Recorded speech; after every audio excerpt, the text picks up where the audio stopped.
I'm Laura Hyde, Clinic Manager at Aston Law Clinic. This presentation is about client interviewing. So, the objectives. By the end of this session, you will understand why interviews are important, know what makes for a successful interview, appreciate the need for professional conduct, and have a better understanding of how to structure an interview. So, how to interview a client. An important part of volunteering with a law clinic is interviewing clients. So it is vitally important that you understand what is expected of you as a student. Interviewing is a key skill required by all lawyers, whether you want to progress to be a solicitor, barrister, or other legal professional. I am going to give you some tips on how to conduct a successful interview and highlight some common mistakes that you will want to avoid. Why are interviews important? This session will focus on initial client interviews when you are dealing with a new client or a new matter for an existing client. What are the objectives of a first interview? Firstly, it's to identify what the client wants from the clinic. It's to obtain relevant information from the client that will allow you to do your job. It's to help the client reach decisions on how to achieve their aims and to plan a course of action that you are both comfortable with. It's also a good opportunity to establish a good rapport with the client so they feel confident in your ability and in your commitment to their case. I've listed some things on this slide that you will want to avoid when interviewing a client. So, talking too much. It becomes a bit overwhelming for the client if you talk at them for too long. Interruptions. If the client is speaking to you and they're in a flow, you don't want to interrupt that flow for them. You'll want to avoid failing to listen to the client properly. That's when you can miss vital information, and it can also disturb the rapport that you've been building with the client. And you'll also want to avoid a premature diagnosis, where you try and reach a conclusion before you fully investigated the matter. Some positive attributes for successful interviewing. Listening. It sounds obvious, but do take the time to listen carefully to the client. Questioning. You will want to question the client when appropriate so that they can clarify matters for you. Analysing. So analysing what the client is saying as the interview progresses and explaining where it is appropriate. And last but not least, comprehensive note-taking. I will provide some more information on that further on in the presentation. Moving on to professional conduct. The Solicitors Regulation Authority has standards and regulations which solicitors must adhere to.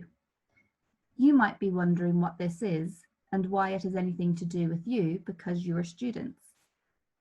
Pro bono advice is professional legal advice. Just because it is free does not mean it is low quality. We are all professionals and we are going to act like it.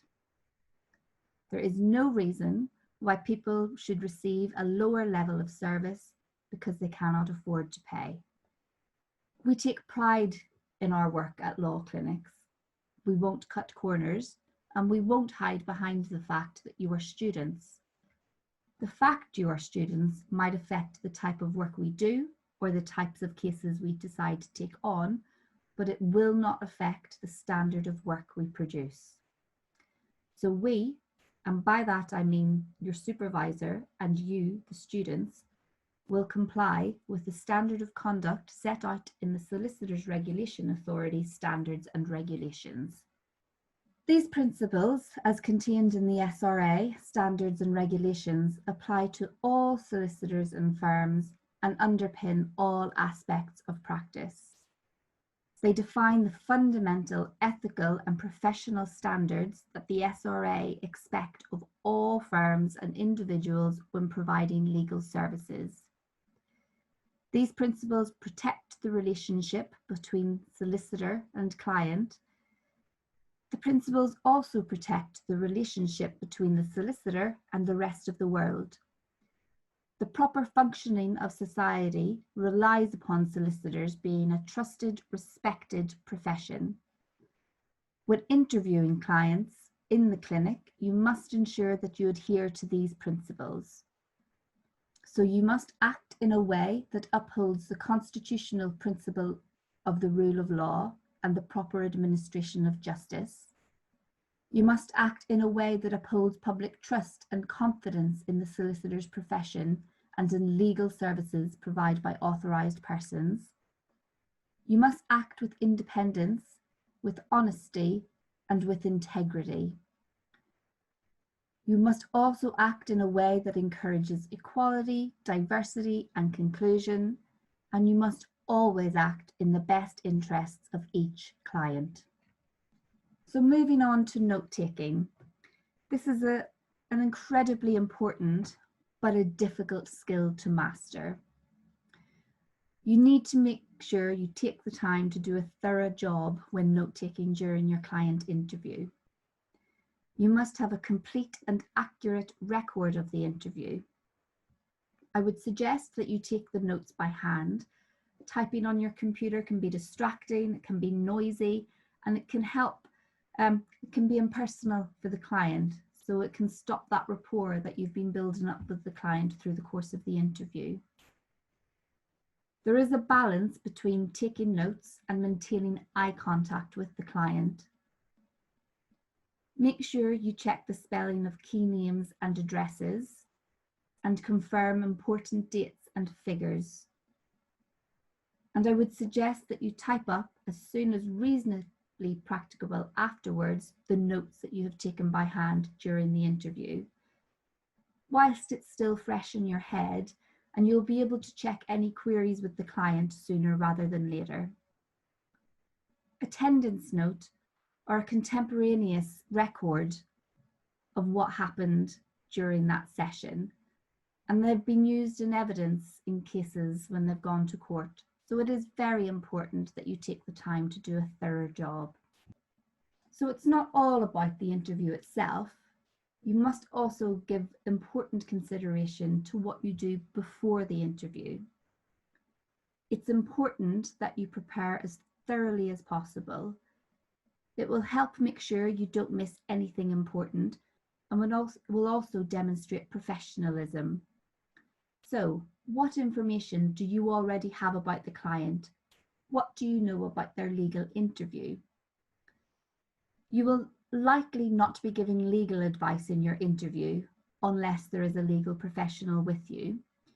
But by researching the legal topic in advance of the interview, you will be able to prepare relevant questions to ensure you get the information that you need from the client.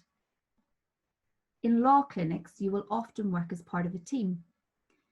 So it's important that you and your team members meet in advance of the client interview to discuss how you will structure the interview, who will take responsibility for the different parts of the interview.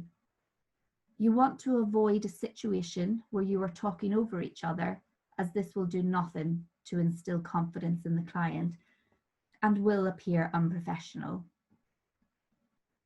If you're interviewing a business client, you may also want to conduct some research into the relevant sector, as commercial awareness is an important part of advising business clients. And don't forget about appearance. Ensure you have smart clothing ready to wear on the interview day.